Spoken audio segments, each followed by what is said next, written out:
اعوذ باللہ من الشیطان الرجیم بسم اللہ الرحمن الرحیم یا ایہا الذین آمنوا قوا انفسکم واہلیکم نارا وقودها الناس والحجارۃ علیہا ملائکۃ غلاظ شداد لا یعصون اللہ ما امرہم ویفعلون ما یؤمرون۔ سورہ تحریم پارہ نمبر 28۔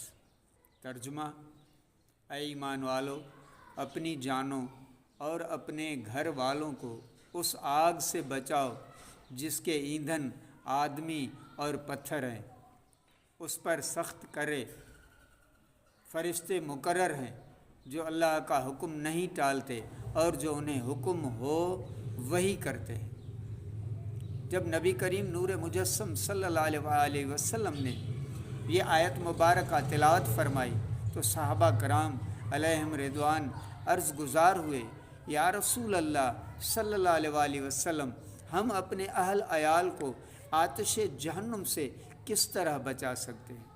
سرکار مدینہ صلی اللہ علیہ وسلم نے ارشاد فرمایا، تم اپنے اہل و عیال کو ان کاموں کا حکم دو جو اللہ عز و جل کو پسند ہے، اور ان کاموں سے روکو جو رب تعالیٰ کو ناپسند ہیں۔ نبی اکرم نور مجسم صلی اللہ علیہ وسلم نے ارشاد فرمایا، تم سب نگران ہو اور تم میں سے ہر ایک سے اس کے ماتحت افراد کے بارے میں پوچھا جائے گا۔ بادشاہ نگران ہے، اس سے اس کی رعایا کے بارے میں پوچھا جائے گا۔ آدمی اپنے اہل و عیال کا نگران ہے، اس سے اس کے اہل عیال کے بارے میں پوچھا جائے گا۔ عورت اپنے خاوند کے اور اولاد کی نگران ہے، اس سے ان کے بارے میں پوچھا جائے گا۔ تو ہر آدمی سے پوچھا جائے گا۔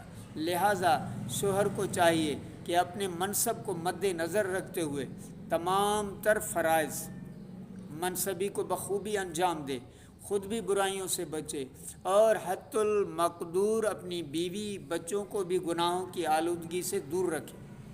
بالخصوص آج کل بے پردگی، بے حیائی کا جو سیلاب امنڈ آیا ہے، اس سے اپنے گھر والوں کو بچائے، ورنہ دنیا و آخرت میں ذلت و رسوائی کا سامنا کرنا پڑے گا۔ شیخ الحدیث طریقت امیر اہل سنت نے با حیا نوجوان رسالہ بھی لکھا ہے، وہ بھی آپ پڑھیں۔ اور نبی کریم صلی اللہ علیہ وسلم تحریر فرماتے ہیں، جو لوگ باوجود قدرت اپنی عورت اور محارم کو بے پردگی